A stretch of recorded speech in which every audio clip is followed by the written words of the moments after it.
Sa lahat ng hindi nakakilala sa akin, ito ang aking journey sa low carb diet. So meron akong saging, meron akong itlog, nilagang itlog, tapos ito po ang niluto ko, meron akong sinabawan na isda na nilagyan ko ng lemon, konti lang ang asin. Ginamit kong asin konti lang um,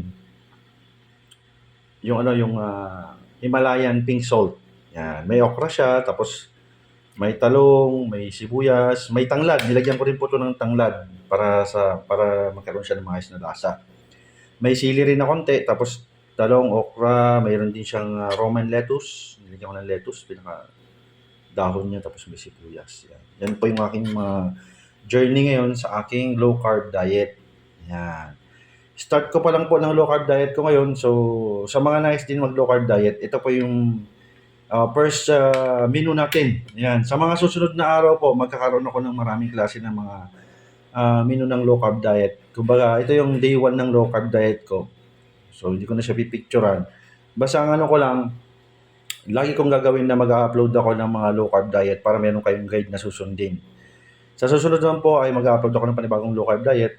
Mostly, ang mga low carb diet na ginagamit ko, fish, chicken din po, tapos more on gulay. Pero hindi ako masyado kumakain ng kanin, o as much as possible kakain din ako ng kanin siguro, pero hindi gano'n karami. Pero sa ngayon hindi ako talaga, ina-avoid ko talaga ang kanin, at marami ng mga alternative like gulay, low carb talaga, as in more on protein ako ngayon, ta's saging, meron din akong saging. Yan, para makita niyo po.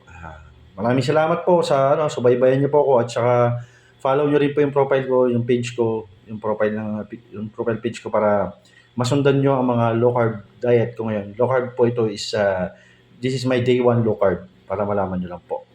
So ito po mga gagawin ko. God bless po, and ingat po kayo mga ka-low carb. Okay.